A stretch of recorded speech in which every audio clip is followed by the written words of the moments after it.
Hey, welcome back. It's Jason Walter here. We finally have more details about Biden's first-time homebuyer credit. If you recall from last fall, this was going to be a $15,000 credit for first-time homebuyers. The only details that we had at that time was that home buyers would receive up to $15,000 when they purchased the home, not when they file their taxes the following year. In other words, it would be an advanceable tax credit.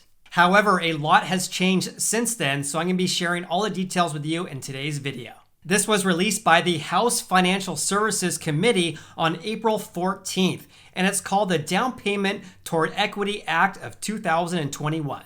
This would establish a grant program for first-time homebuyers in order to fund down payment and closing cost assistance or funds towards payments in order to reduce the interest rate on a mortgage. That's commonly referred to as paying points. This grant program would not be available to all first-time homebuyers, though. This is because there's other limitations and eligibility requirements. First of all, this act is defining a first-time homebuyer as those who have not owned a home in the previous 3 years. In addition to being a first-time homebuyer, you also have to be a first-generation homebuyer. This would be any individual whose parents or guardians never owned their home during the homebuyer's lifetime, or previously owned a home during the homebuyer's lifetime, but lost the home due to foreclosure, short sale, or deeds in lieu of foreclosure, and do not currently own a house.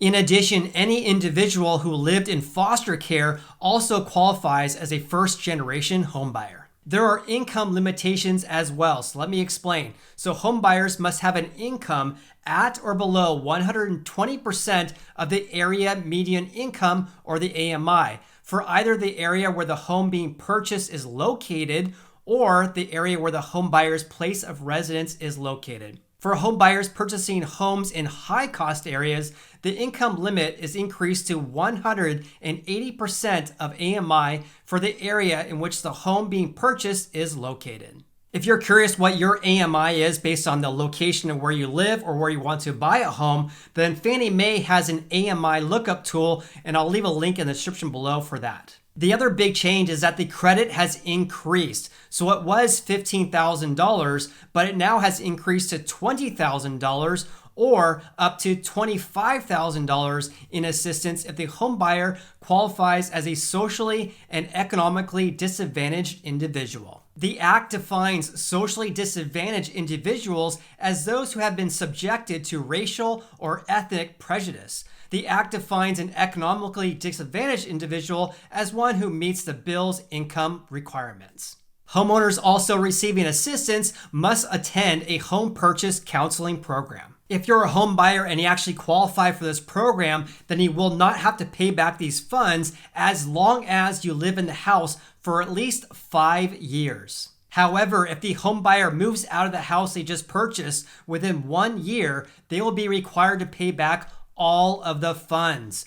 The amount the home buyer would be required to pay back would decrease by 20% for each year they live in the home, so after 5 years, there would be no penalty. There's one exception to this rule though, so the penalty would be waived if the home buyer sells a home and realizes a gain that's less than the amount they are required to repay. Keep in mind though, this is just a proposal or a talking point. It's not approved and it's not a finalized bill. Therefore, this would have to be approved by the House of Representatives and the Senate, and then President Biden would have to sign it into law. So make sure you're subscribed and I'll keep you updated with new developments. No legislation is perfect though, right? So let me share my biggest pros and cons about this proposal, and then I'll share my latest mortgage interest rate update. The biggest pro of this proposal is that it would help people who are socially and economically disadvantaged realize the dream of home ownership. And without this assistance, perhaps they would not be able to realize this dream.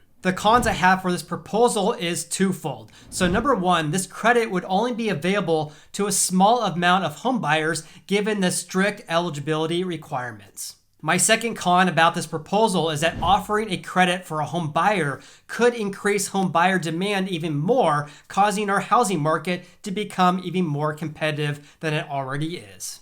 So what are your thoughts about this? Do you think this is a good plan or a bad one? Comment below. And to give you a quick mortgage interest rate update, interest rates have been dropping. So according to the Mortgage News Daily, the average for a 30-year fixed rate mortgage is currently 3.18%. That's down almost 0.3% from just 2 weeks ago when the average was 3.45%. This is baffling experts though, because we had a better than expected jobs report this week, plus a better than expected retail sales report as well. Normally, positive economic news is followed by increasing interest rates. However, strong economic data this week had the opposite effect on rates. If you enjoyed watching this video, please hit the like button. I greatly appreciate that. And also consider subscribing if you haven't done so already. I post videos about how this pandemic is affecting our housing market. You also can follow me on Instagram. I'm Sacramento Realtor. Hope you have an awesome day and look forward to seeing you on the next video.